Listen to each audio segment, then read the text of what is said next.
reality is that when we listen about the heroes of Islam, they should be a source of inspiration for me and you.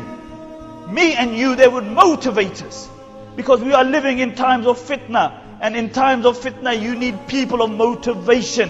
When Ali radiallahu anhu gave his first khutbah, what did he say? And this was an amazing time. Because this was a time of great fitna and difficulty. After the demise of the Prophet ﷺ, no other difficulty was greater than the assassination of Uthman radiallahu anhu. And Ali radiallahu anhu was appointed as the Khalif. And what did he do? What did he say? This first khutbah, this is all he said.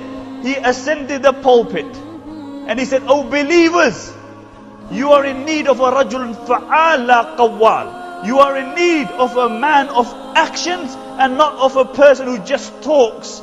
Because if revolutions and change came through talking, me and you would have a revolution every hour. Because me and you are very good at talking.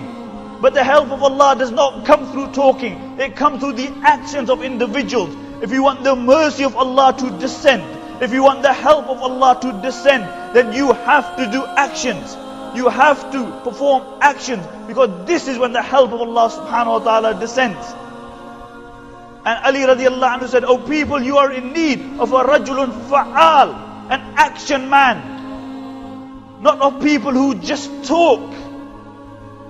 Not of people who just talk. If we want the mercy of Allah to descend, if we want the help of Allah to descend, we have to translate our talking into actions." You know, how often do you hear Muslims complaining, "Oh, why isn't the help of Allah descending?" How often do you hear them whinging? But how many actions do we do? Has this ummah paid its zakah and then Allah withheld His help? Has this ummah prayed salah like it should have prayed and then Allah withheld His help? Has this ummah made the Prophet ﷺ their role model, then Allah withheld His help? Has this ummah made people like Abu Bakr and Umar and Khadija and Fatima their role models and then Allah withheld His help? Has this ummah had the concern of the Prophet ﷺ? Has it a concern for the rest of humanity and then Allah withheld His help?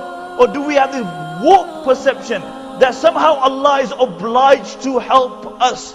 Somehow, na'udhu billah, as though we are Allah and Allah is our slave. Understand, you are the slaves, Allah is Samad. You have to fulfill the conditions and then the help of Allah descends. That's when the help of Allah descends. Not that you do nothing and you go on lackadaisically in your lives. Dunya is your maqsad. You don't learn anything about your deen and somehow Allah is obliged to help you. Allah is the Lord, Allah is Khaliq, Allah is Malik. Allah does not require to help anybody. And your numbers don't make any difference. You can be 1.6 million, 1.2 billion, they don't make any difference.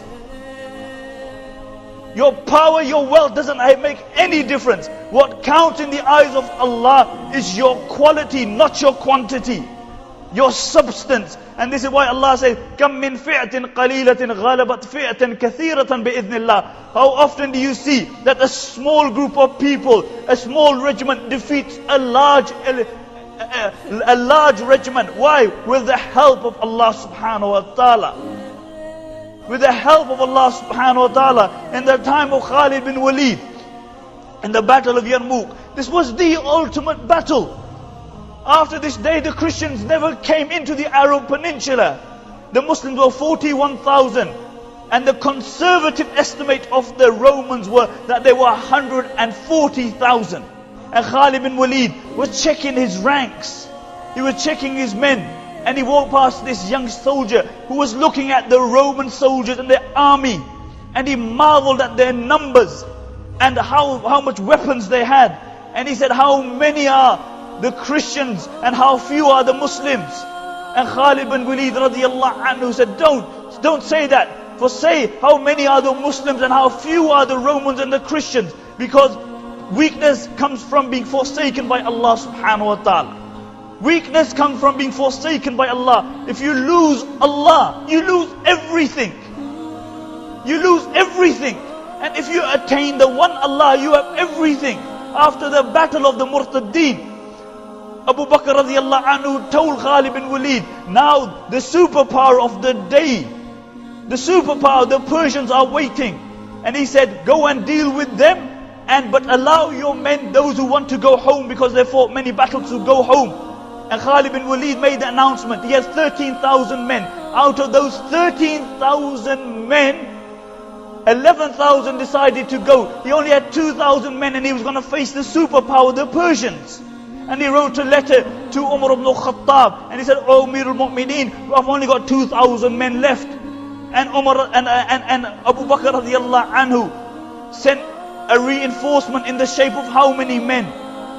He sent a reinforcement in the shape of one person, Qaqa ibn Amr, for 11,000 men. And the Sahaba said, "Oh Abu Bakr, what you doing? What you doing? 11,000 men, and you are replacing them with one man?" And he said, "Yes, because those ranks which have the likes of Qaqa ibn Amr will never be forsaken by Allah subhanahu wa ta'ala. Because these were men of substance, and by Allah, these people were never forsaken by Allah." You never had the concept of Guantanamo Bay, Belmarsh. You were never humiliated in the time of Umar ibn Abdul Aziz. One Muslim prisoner was humiliated in the Byzantine lands, and the news reached Umar ibn Abdul Aziz, and Umar ibn Abdul Aziz wrote a letter to the governor, and he said, "Before you place this letter down, free that Muslim prisoner, for by Allah I will send an army which begins here and ends where you are." There was never a time, really, there was never a time like what happened in Israel and Palestine in the time of Mu'tasim. One Muslim lady was slapped in the Byzantine lands, and she cried out, "Wa Mu'tasimah." And the Romans began to laugh, and they said, "Why are you calling Mu'tasim? He's thousands of miles away. You think he's going to jump on his black and white horse and come and save you?" And the news reached Mu'tasim.